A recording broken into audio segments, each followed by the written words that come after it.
मेरे देश के हत्यारे मोदी, तुझे भी तो वहीं जाना है, तुझे भी तो परमात्मा के पास में जाना है, तुझे भी तो जान देनी है, कम से कम अब भी देश के बारे में सोच ले।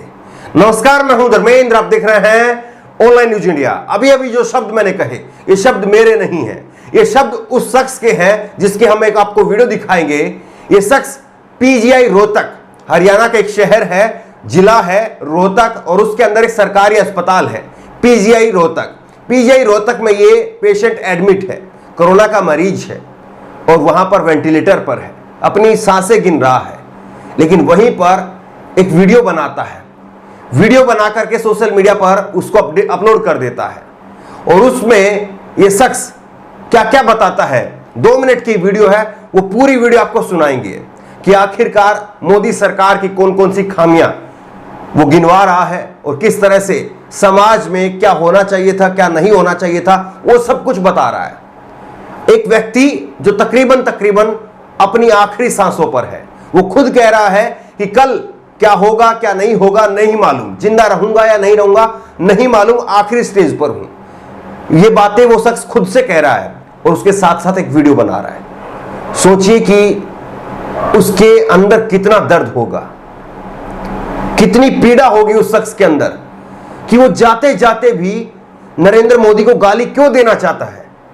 हम तो उम्मीद कर रहे हैं, हालांकि जानकारी नहीं मिल पाई कि ये शख्स अभी जिंदा है या नहीं है, इस बारे में जानकारी नहीं मिल पाई। लेकिन सोचिए कि कोई शख्स ये कहता है कि मेरी लास्ट स्टेज है, कल जिंदा रहूं या ना रहूं, लेकिन वो प्रधानमंत्री के बारे में ऐसे अपशब्द, ऐसी विवादित बातें क्यों कह रहा है?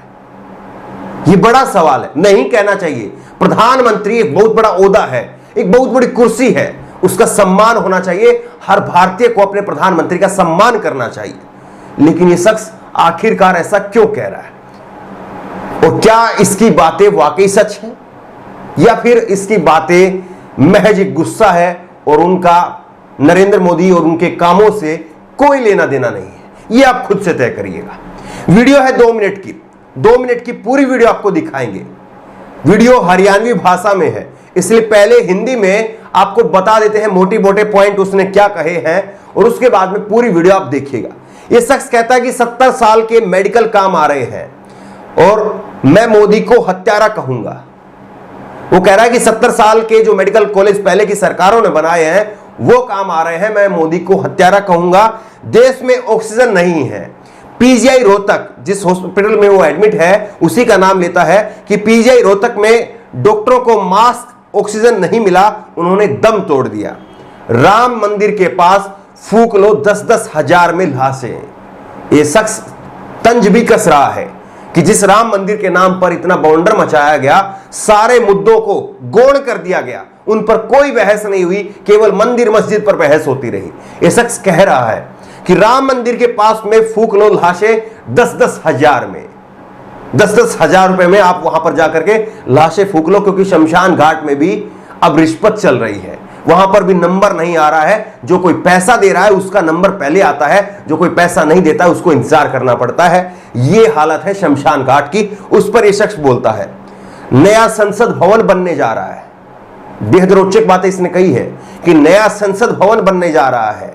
आपको मालूम होगा कि 20,000 करोड़ रुपए में नरेंद्र मोदी की सरकार ने इसी कोरोना काल के अंदर 20,000 के सेंट्रल विस्टा प्रोजेक्ट को मंजूरी दी है और अब उस पर काम शुरू हो गया है। लगातार काम हो रहा है। हालांकि लोग कह रहे हैं कि इसको रोक देना चाहिए, लेकिन वो क्या कह रहे हैं, देश में ऑक्सीजन की बेड की जरूरत है और अब भी राजनीति कर रहे हो, ये वो शख्स कहता है।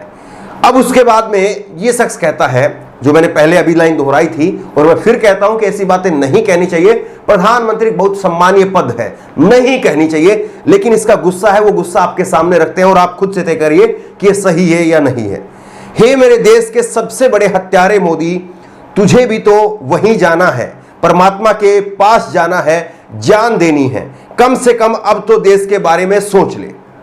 और उसके बाद में यह शख्स कहता है लास्ट स्टेज हो सकती है, कल जिंदा रहें या ना रहें, देश का सबसे बड़ा हत्यारा है नरेंद्र मोदी। बार बार यह शख्स इस बात पर जोर दे रहा है कि नरेंद्र मोदी इस देश का हत्यारा है और खुद से कह रहा है कि लास्ट स्टेज है, कल जिंदा रहूं या ना रहूं इस बात की गारंटी नहीं है।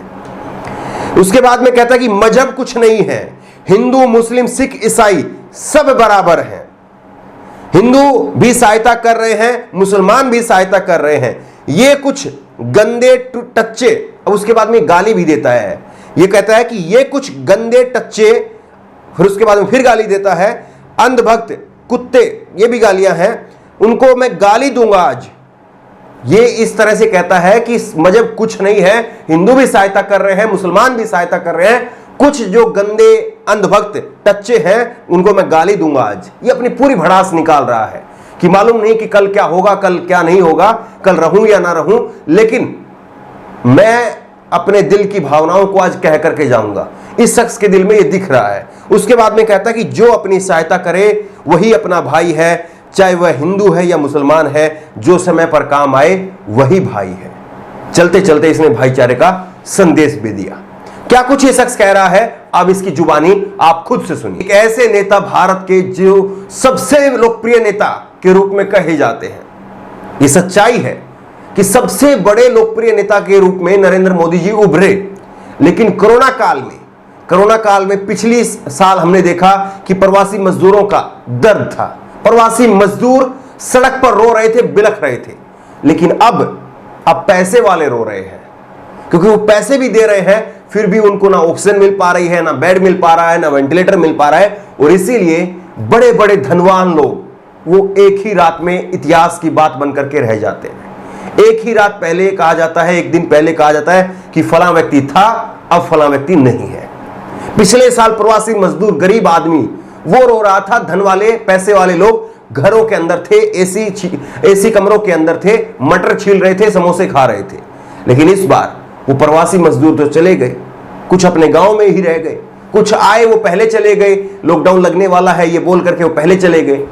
लेकिन अब कोरोना का कहर टूट रहा है पैसे वाले लोगों पर। और शायद ये जो कोई शख्स है ये भी पैसे वाला है, जरूर ठीक ठाक दिख रहा है, लेकिन प्रधानमंत्री के बारे में ये ऐसे शब्द क्यों कह रहा है? क्या आपको लग रहा है कि इस शख्स ने जो कुछ कहा है क्या वो सही है? क्या वो प्रधानमंत्री जी के लिए कहा जाना चाहिए?